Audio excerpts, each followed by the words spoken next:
Hi ಎಲ್ರಿಗೂ ನಮಸ್ಕಾರ. Welcome back to Shri ಸಿರಿ ಪಾಕಶಾಲೆ. ಇವತ್ತಿನ ವಿಡಿಯೋಲಿ ನಾನು ತೋರಿಸ್ತಾ ಇರುವಂತಹ ರೆಸಿಪಿ ಪೂರಿ. ಈ ಪೂರಿನ ಮಾಡಲಿಕ್ಕೆ ಕೆಲವು ಇಂಗ್ರೀಡಿಯೆಂಟ್ಸ್ ಸಾಕಾಗುತ್ತೆ. ತುಂಬಾ ಬೇಗ ಆಗುವಂತಹ ಪೂರಿ ರೆಸಿಪಿ ಇದು. ಬನ್ನಿ ನೋಡೋಣ ನಾನು ಹೇಗೆ ಮಾಡ್ತೀನಿ ಅಂತೇಳಿ. ನೀವಿಲ್ಲಿ ನೋಡ್ತಾ ಇರ್ಬೋದು ನೋಡಿ, ತುಂಬ ಎಣ್ಣೆ ಹೀರ್ಕೊಂಡಿಲ್ಲ, ಹಾಗೆಯೇ ಸಖತ್ತು ಸಾಫ್ಟಾಗಿ ಬಂದಿರುವಂತಹ ಪೂರಿ ಇದು. ಇದ್ರ ಜೊತೆಗೆ ನಾನು ಬೀನ್ಸ್ ಪಲ್ಯನ ಮಾಡಿದ್ದೀನಿ. ಈಗಾಗಲೇ ಬೀನ್ಸ್ ಪಲ್ಯನ ಅಪ್ಲೋಡ್ ಮಾಡಿದ್ದೀನಿ. ನೀವೇನಾದರೂ ನನ್ನ ಚಾನಲ್ನಲ್ಲಿ ಹೊಸಬ್ರಾಗಿದ್ದರೆ, ಈ ವಿಡಿಯೋನ ಹೊಸದಾಗಿ ನೋಡ್ತಾ ಇದ್ದರೆ ನನ್ನ ಚಾನಲ್ನ ವಿಸಿಟ್ ಮಾಡಿ ನೋಡಿ. ನಾನು ಈಗಾಗಲೇ ಬೀನ್ಸ್ ಪಲ್ಯ ರೆಸಿಪಿನ ಅಪ್ಲೋಡ್ ಮಾಡಿದ್ದೀನಿ. ನಾನಿಲ್ಲಿ ಪೂರಿ ಮಾಡಲಿಕ್ಕೆ 4ರಿಂದ 5 ಚಮಚದಷ್ಟು ಮೈದಾ ಹಿಟ್ಟನ್ನು ಹಾಕ್ತಾಯಿದ್ದೀನಿ. ಹಾಗೆಯೇ ಒಂದು 5ರಿಂದ 6 ಚಮಚದಷ್ಟು ಗೋಧಿ ಹಿಟ್ಟನ್ನು ಹಾಕ್ಕೊಳ್ತಾ ಇದ್ದೀನಿ. ನಮಗೆ ಕಪ್ ಅಳತೆಯಲ್ಲಿ ಮೆಜರ್ಮೆಂಟ್ ಬೇಕಿತ್ತು ಅಂತಂದರೆ 1 ಕಪ್ ಮೈದಾಗೆ 1.5 ಕಪ್ಪಷ್ಟು ನಾನಿಲ್ಲಿ ಗೋಧಿ ಹಿಟ್ಟನ್ನು ಬಳಸ್ಕೊಂಡಿದ್ದೀನಿ. ಈ ರೀತಿ ಮಾಡ್ಕೊಳ್ಳೋದ್ರಿಂದ ಸಖತ್ತು ಸಾಫ್ಟಾಗಿರುವಂತಹ ಪೂರಿ ರೆಡಿ ಆಗುತ್ತೆ. ಸ್ವಲ್ಪ ರಫ್ ಇರಬೇಕು, ಸ್ವಲ್ಪ ಕ್ರಿಸ್ಪಿಯಾಗಿರಬೇಕು ಅಂತಂದರೆ ಜಾಸ್ತಿ ಮೈದಾ ಹಾಕ್ಕೊಳ್ಬೇಕಾಗುತ್ತೆ, ಸ್ವಲ್ಪ ಗೋಧಿ ಹಿಟ್ಟನ್ನು ಹಾಕ್ಕೊಳ್ಬೇಕು. ಗೋಧಿ ಹಿಟ್ಟು ಬೇಡ ಅನ್ನೋರು ಕೂಡ ಮೈದಾದಲ್ಲೇ ಮಾಡ್ಕೊಳ್ತಾರೆ. ಆದರೆ ಈ ರೀತಿ ಸಾಫ್ಟಾಗಿರುವಂತಹ ಪೂರಿ ಬೇಕು ಅಂತಂದರೆ ಗೋಧಿ ಹಿಟ್ಟನ್ನು ಬಳಸ್ಕೊಳ್ಬೇಕು, ತುಂಬ ಚೆನ್ನಾಗಿರುತ್ತೆ. ನಾನಿಲ್ಲಿ ಅದ್ರ ಜೊತೆಗೆ ರುಚಿಗೆ ತಕ್ಕಷ್ಟು ಉಪ್ಪನ್ನು ಹಾಕಿ ಡ್ರೈ ಆಗಿ ಹಾಗೆಯೇ ಮಿಕ್ಸ್ ಮಾಡ್ಕೊಂಡಿದ್ದೀನಿ ಹಿಟ್ಟನ್ನು. ಫಸ್ಟು ಮಿಕ್ಸ್ ಮಾಡ್ಕೊಂಡ್ಮೇಲೆ ನಾನಿಲ್ಲೇ ಸ್ವಲ್ಪನೇ ನೀರನ್ನು ಹಾಕಿ ಗಟ್ಟಿಯಾಗಿ ಕಲಿಸ್ಕೊಳ್ತಾ ಇರೋದು. ತುಂಬ ಮೆದುವಾಗಿರುವಂಥದ್ದು ಬೇಡ, ಚಪಾತಿ ಹಿಟ್ಟಿನ ರೀತಿ ಸಾಫ್ಟಾಗಿ ಕಲಿಸ್ಕೊಳ್ಳೋ ಅಗತ್ಯ ಇಲ್ಲ. ಇದಕ್ಕೆ ಸ್ವಲ್ಪ ಗಟ್ಟಿಯಾಗಿ ಕಲಿಸ್ಕೊಳ್ಬೇಕು. ನೋಡಿ, ನೀವು ನೋಡ್ತಾ ಇದ್ದೀರಾ, ಇಷ್ಟು ಗಟ್ಟಿ ಇರಬೇಕು. ಪೂರಿ ಹಿಟ್ಟನ್ನು ಯಾವಾಗಲೂ ನೆನೆಯಲಿಕ್ಕೆ ಬಿಡಬಾರ್ದು. 1/4 ಗಂಟೆ ಅಥವಾ 1 ಗಂಟೆ, ಅರ್ಧ ಗಂಟೆ ಈ ರೀತಿ ಎಲ್ಲ ನೆನೆಸೋದಕ್ಕೆ ಹೋಗಬಾರ್ದು. ಕಲಸಿದ ತಕ್ಷಣವೇ, ಅಂದರೆ ಒಂದು 2 ನಿಮಿಷ ಅಷ್ಟರೊಳಗಡೆ ಎಣ್ಣೆ ಕಾಯೋಕ್ಕಿಡಬೇಕು. ಕಲಸಿದ ತಕ್ಷಣ ಈ ರೀತಿ ಚೆನ್ನಾಗಿ ನಾದ್ಕೊಂಡು ಪೂರಿನ ನಾವು ರೆಡಿ ಮಾಡ್ಕೊಂಡು ಬಿಡಬೇಕು. ತುಂಬ ಹೊತ್ತು ಹಿಟ್ಟನ್ನು ನೆನೆಯಲಿಕ್ಕೆ ಬಿಡಬಾರ್ದು. ತುಂಬ ಹೊತ್ತು ನೆನೆಸಿದ್ರೆ ಏನಪ್ಪ ಆಗುತ್ತೆ ಅಂತಂದರೆ ತುಂಬ ಎಣ್ಣೆ ಕುಡಿಯುತ್ತೆ. ಎಣ್ಣೆಗೆ ಹಾಕಿದ ಮೇಲೆ ಪೂರಿ ಬೇಕಿದ್ದರೆ ನೀವು ಒಂದ್ಸರಿ ಟ್ರೈ ಮಾಡಿ ನೋಡಿ. ಕಲಸಿದ ತಕ್ಷಣವೇ ನಾವು ಪೂರಿ ಮಾಡ್ಕೊಳ್ಳೋದ್ರಿಂದ ಅಷ್ಟಾಗಿ ಎಣ್ಣೆ ಹೀರ್ಕೊಳ್ಳಲ್ಲ ಪೂರಿ, ಅದಕ್ಕೋಸ್ಕರ. ಮತ್ತು ಹಿಟ್ಟು ತೆಳುವಾಗಿದ್ದರೂ ಕೂಡ ಎಣ್ಣೆ ಕುಡಿಯುತ್ತೆ. ನಾನಿಲ್ಲಿ ಯಾವುದೇ ರೀತಿಯ ಸೋಡಾ ಹಾಗೆಯೇ ರವೆ ಏನನ್ನು ಕೂಡ ಬಳಸ್ಕೊಂಡಿಲ್ಲ. ನಮಗೆ ಸ್ವಲ್ಪ ಕ್ರಿಸ್ಪಿಯಾಗಿ ಬೇಕು ಅಂತಂದರೆ ಅರ್ಧ ಪ್ರಮಾಣದಲ್ಲಿ ರವೆ, ಇನ್ನರ್ಧ ಪ್ರಮಾಣದಲ್ಲಿ ಮೈದಾ ಹಿಟ್ಟನ್ನು ಮಿಕ್ಸ್ ಮಾಡಿಕೊಂಡು ನಾವು ಪೂರಿನ ಮಾಡ್ಕೊಳ್ಬೋದು. ಆದರೆ ಆ ಪೂರಿಗಿಂತ ಈ ಪೂರಿ ತುಂಬ ರುಚಿಯಾಗಿರುತ್ತೆ. ನಮ್ಮನೇಲಿ ಎಲ್ರಿಗೂ ಈ ರೀತಿ ಪೂರಿನೇ ತುಂಬ ಇಷ್ಟ. ಬನ್ನಿ ನೋಡೋಣ ನೆಕ್ಸ್ಟ್ ಹೇಗೆ ಮಾಡ್ತೀನಿ ಅಂತೇಳಿ ತೋರಿಸ್ತಾ ಇದ್ದೀನಿ.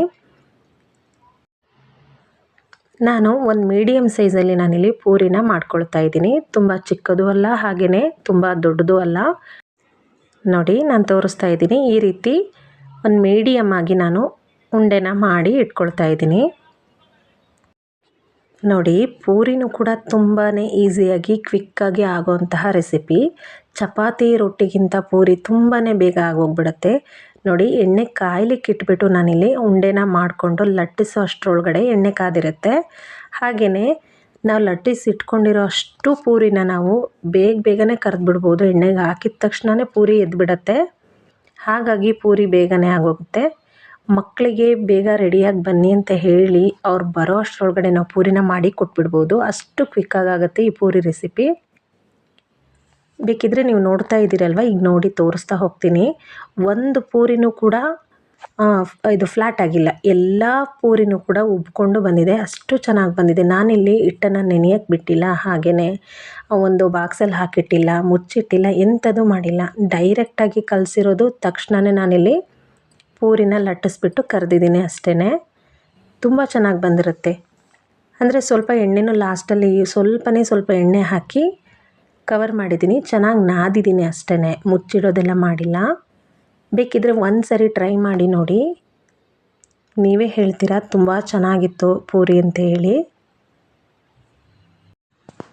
ನೀವು ನೋಡ್ತಾ ಇರ್ಬೋದು, ನಾನು ತುಂಬ ಹಿಟ್ಟನ್ನು ಕೂಡ ಬಳಸ್ಕೊತಾ ಇಲ್ಲ ಪೂರಿನ ಲಟ್ಸೋದಕ್ಕೆ.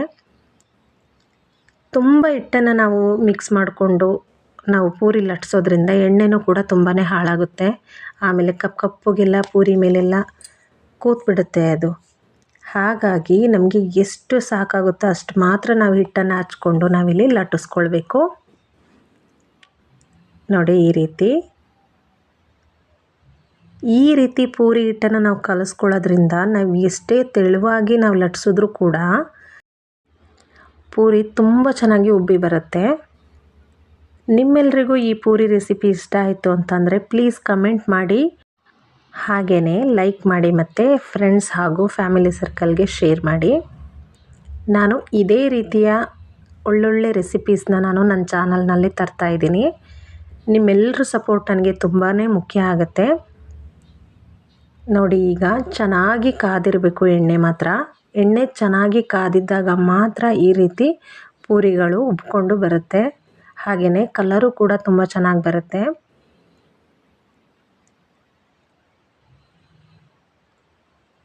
ನೋಡಿ ಹಿಟ್ಟನ್ನು ನಾವು ಕಡಿಮೆ ಯೂಸ್ ಮಾಡಿಕೊಂಡು ಪೂರಿನ ಲಟ್ಸೋದ್ರಿಂದ ಎಣ್ಣೆ ಬೇಗನೆ ಹಾಳಾಗೋದಿಲ್ಲ. ನಾನು ಎಷ್ಟು ಪೂರಿ ಕರೆದಿದ್ದೀನಿ ಗೊತ್ತಾ, ಆದರೆ ಸ್ವಲ್ಪನೂ ಎಣ್ಣೆ ಹಾಳಾಗಿಲ್ಲ. ನೋಡಿ ನಾನು ಲಟ್ಸಿ ಇಟ್ಕೊಂಡಿರೋಂತಹ ಅಷ್ಟೂ ಪೂರಿನೂ ನಾನಿಲ್ಲಿ ಇಟ್ಕೊಳ್ತೀನಿ. ತುಂಬ ಕ್ವಿಕ್ಕಾಗಿ ಆಗುತ್ತೆ ಈ ಪೂರಿ ರೆಸಿಪಿ ಮಾತ್ರ. ಎಲ್ಲರೂ ಕೂಡ ಟ್ರೈ ಮಾಡಿ ನೋಡಿ, ಹೇಗೆ ಆಗಿದೆ ಅಂತ ಹೇಳಿ ನನಗೆ ಕಮೆಂಟ್ ಮಾಡಿ ತಿಳಿಸೋದನ್ನು ಮಾತ್ರ ಮರಿಬೇಡಿ.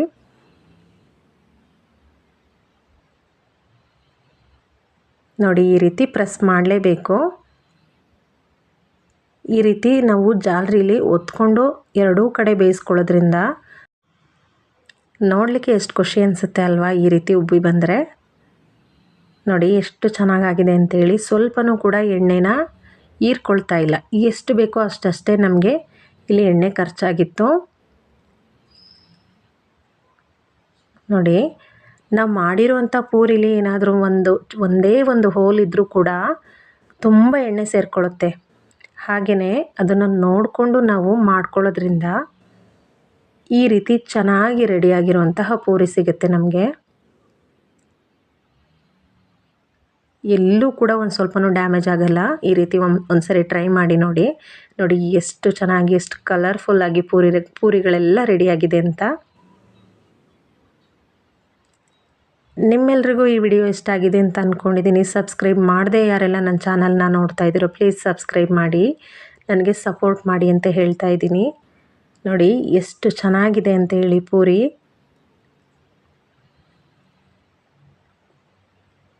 Thanks for watching. ಇದೇ ರೀತಿ ನನಗೆ ಸಪೋರ್ಟ್ ಮಾಡ್ತಾ ಇರಿ. ಹಾಗೆಯೇ ಯಾವ ರೆಸಿಪಿ ಬೇಕು ಅಂತೇಳಿ ಕಮೆಂಟ್ ಮಾಡಿ ತಿಳಿಸಿ. ನಾನು ಖಂಡಿತವಾಗ್ಲೂ ಆ ರೆಸಿಪಿನ ಮಾಡಿ ಯೂಟ್ಯೂಬಲ್ಲಿ ನಾನು ಅಪ್ಲೋಡ್ ಮಾಡ್ತಾ ಹೋಗ್ತೀನಿ. Thanks for watching. ಬಾಯ್. ನಾನು ನೆಕ್ಸ್ಟ್ ವಿಡಿಯೋದಲ್ಲಿ ಸಿಗ್ತೀನಿ. ಇದೇ ರೀತಿಯ ಯೂಸ್ಫುಲ್ ವಿಡಿಯೋಗಾಗಿ ನನ್ನ ಚಾನಲ್ನ ಸಪೋರ್ಟ್ ಮಾಡ್ತಾಯಿರಿ ಅಂತ ಹೇಳಲಿಕ್ಕೆ ಇಷ್ಟಪಡ್ತೀನಿ. ಬಾಯ್. Thanks for watching.